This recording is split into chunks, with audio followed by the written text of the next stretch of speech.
గుంటూరు జిల్లా తాడిగొండ నియోజకవర్గం కూటమి ఎమ్మెల్యే అభ్యర్థి తెనాలి శ్రావణ్ కుమార్ నామినేషన్ వేశారు. ఎంపీ అభ్యర్థి పెమ్మసాని చంద్రశేఖర్ జనసేన బీజేపీ నేతలు రాజధాని రైతులతో కలిసి ఊరేగింపుగా తహసీల్దార్ ఆఫీసుకు వచ్చి నామినేషన్ దాఖలు చేశారు. ఎన్నికల అధికారి గంగరాజు నామినేషన్ పత్రాల్ని స్వీకరించారు. తొలుత తాడికొండ అడ్డరోడ్డు నుంచి తహసీల్దార్ కార్యాలయం వరకు భారీ ర్యాలీ నిర్వహించారు.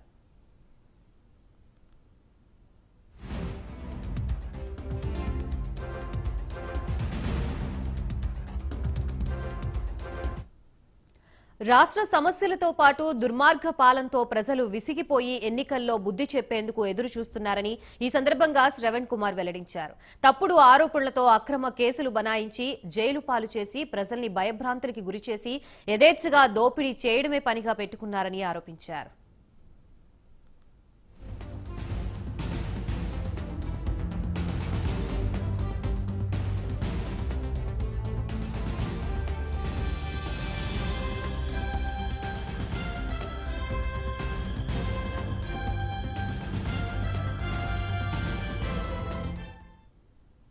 కూటమి నామినేషన్ ప్రక్రియ గత 5 ఏళ్ల అణిచివేత, విధ్వంసం, అరాచకాలకి ముగింపునుగా నాందిగా మారుతుందని ఎంపీ అభ్యర్థి పెమ్మసాని చంద్రశేఖర్ అన్నారు. ప్రజా ప్రభంజనంలో వైసీపీ తుడిచిపెట్టుకుపోతుందని పెమ్మసాని జోష్యం చెప్పారు.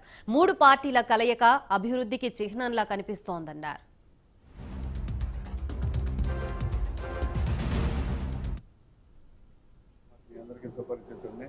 ఉమ్మడి అభ్యర్థిగా నేను పోటీ చేస్తా ఉన్నాను. ఈరోజు పెద్ద ఎత్తున తెలుగుదేశం కుటుంబ సభ్యులు, జనసేన నాయకులు, కార్యకర్తలు, బీజేపీ నియోజకవర్గ ఇన్ఛార్జి మరియు కార్యకర్తలు అందరూ కూడా కలిసి మరియు మా పార్లమెంట్ అభ్యర్థి డాక్టర్ పెమ్మసాని చంద్రశేఖర్ గారి సారథ్యంలో నామినేషన్ దాఖలు చేయడం జరిగింది.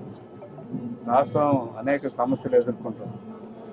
రాష్ట్ర సమస్యలతో పాటు దుర్మార్గమైన పరిపాలన కొనసాగుతాం.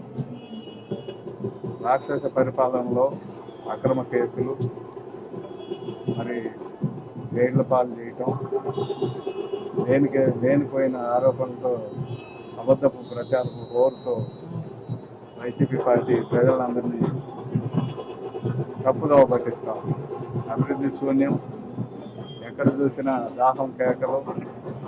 ఎటువంటి పరిస్థితుల్లో అన్ని వర్గాల ప్రజలు మోసగింపబడ్డామని ఒక భావనకు లోనై గత 5 సంవత్సరాల అణిచివేతకి, విధ్వంసానికి, అరాచకానికి ఎండింగ్ అయ్యేటువంటి రోజు ఈరోజు శ్రావణ్ కుమార్ గారి నామినేషన్తో స్టార్ట్ అవబోతా ఉంది.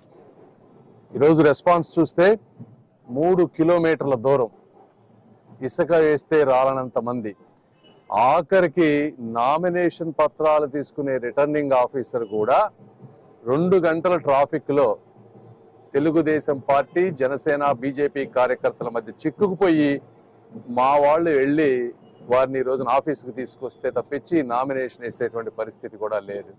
ఇంతటి ప్రజాస్పందన ఎందుకంటే ప్రభుత్వం మీద ఉన్నటువంటి వ్యతిరేకత, అదేవిధంగా మా శ్రావణ్ కుమార్ గారు నీతి నిజాయితీతో ఈ చుట్టుపక్కల ప్రాంతాన్ని, పేద వర్గాలని ఏ విధంగా ఆదుకున్నారనే దానికి ఈరోజు స్పష్టంగా కనిపిస్తూ ఉంది.